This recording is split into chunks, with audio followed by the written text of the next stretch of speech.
Kami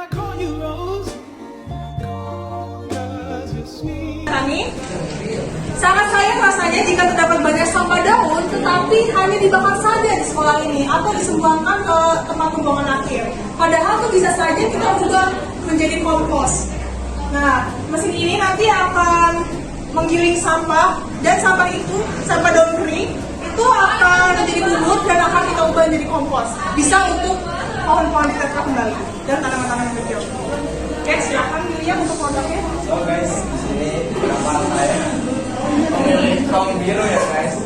Mungkin ini baru estimasi skala kecil ya dari kita, karena memang kita belum melakukan yang namanya survei. Kenapa kita pakai kaum biru? Karena bahannya lebih kokoh. Kalau misalkan kita cuma pakai ember biasa, itu kemungkinan besar ketika misalkan ini memutar terus, namanya mesin kan kita nggak bisa diintervensi sama yang namanya tenaga manusia ya. Takutnya ini nanti over muternya, kayunya nggak kuat, sanggaannya nggak kuat takutnya. Ember yang di sini nih kalau kita pakai ember biasa yang biasanya 20 ribuan itu takutnya kepotong dan bolong, sampah malah berantakan. Nah dari sini juga kita buat potongan di sini. Kenapa potongan di sini ya? Karena memang di bawah, kalau misalnya kita buatnya di bawah kita berantakan, dan di sini kita bisa langsung kita buang melalui plastik. Jadi kalau misalkan emang nanti ada penyesuaiannya, ada jadwalnya. Kenapa saya sebut ini pemotong plastik? Karena ketika plastik itu dicacat, itu bisa dijual lagi lewat kecil plastiknya itu bisa dijual lagi. Plastik itu bisa dijual kembali Bu, disebutnya biji plastik, tapi tergantung sama jenis plastiknya itu apa. Kalau misalkan plastiknya jenisnya ya seperti plastik bungkus Indomie, bungkus aqua, itu hanya bisa dijadikan seperti gayung, seperti ember-ember yang kualitasnya rendah. Tapi kalau misalkan karena kita memakai seala kadar, sebenarnya bisa kita buat, tapi emang harganya mahal kan. Tapi kita buat untuk keseharian kita saja lah, sampah-sampah mungkin yang emang susah buat diatur, kita buat dinamo aja. Sebenarnya ada namanya mesin pemotong yang bentukannya ininya gerigi. Gerigi, nah itu bisa, itu lebih mahal biasanya kalau dijual. Tapi emang biasanya itu dinamonya harus yang lebih kuat. Kita pakai yang 400 watt. Jadi itu ramah juga lah buat kantong bulu-bulu buat bayar uang listrik. Nah di sini kita pakai dinamo yang 440, mata pisau nanti kita menyesuaikan juga, kan ini juga baru gambaran estimasi. Jadi kita ntar ada dua pilihan, runcing kalau nggak bergerigi Bu. Nah dari sini kita makanya kita menyesuaikan juga, entah pakai kayu atau besi, kita menyesuaikan dengan kita. Dan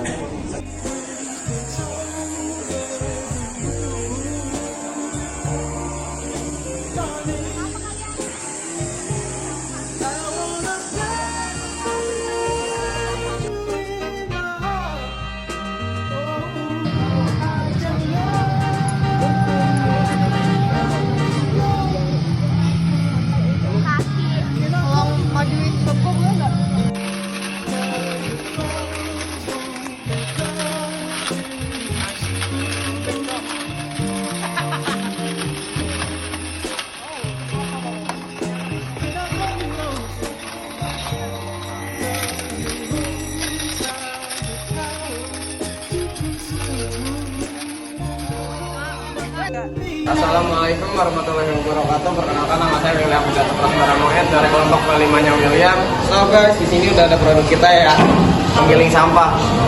Yang pertama kita cari bahan-bahannya dulu, yaitu tong, lalu kita bolongkan bawahnya sekitar 10 cm dengan diameter 10 cm. Lalu kita membeli dinamo dengan tegangan 200 watt dan bertenaga 2800 rpm yang sudah cukup untuk memutar dan tentunya irit sumber daya listrik kita. Nah, dari sini proses dan tahap-tahapnya saya memotong, karena saya yakin dengan 4 mata pisau ini semua tercaca dengan rapi, dan walaupun tidak sempurna menjadi biji plastik, setidaknya ini menjadi lebih kecil dari yang kita inginkan. Dan yang membuat saya kaget itu harga as karena semua ada perhitungannya, semua ada beratnya, semua harus ada yang diputar. Jadi memang kita mahal di as. Kita mahal di as karena ya memang setiap putaran, setiap torsi itu harus ada hitungannya. Berat yang kita dapat dari as itu sekitar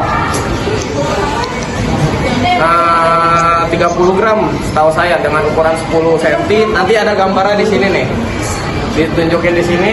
Lalu kita masukkan ke ujung ini. Jadi kita di sini bisa dibilang PNP ya, plug and play. Soalnya karena emang kalau misalkan mata ini saya mikir jangka panjang juga. Jadi kalau misalkan emang ini mata besinya bisa udah tumpul atau tidak tajam lagi, bisa dicopot dan bisa diganti, bisa diasah. Nah dari situ saya memilih memakai plat dengan kaki-kakinya karena saya yakin ini kokoh. Besinya terbuat dari stainless, anti yang namanya karat. Walaupun sudah ya jangka waktunya mungkin bisa 3 tahun atau 4 tahun lah begitu. Nah ketika mesin ini dibunyikan, bukan dibunyikan sih, dihidupkan, caca semua yang masuk, semuanya terpotong rata, semua terpotong menjadi kecil dengan hitungan yang pas, dengan ukuran yang pas. Dan saya yakin ini akan menjadi teknologi kedepannya yang bagus, yang bermanfaat bagi masyarakat sekitar. Sekian, nama saya William, terima kasih.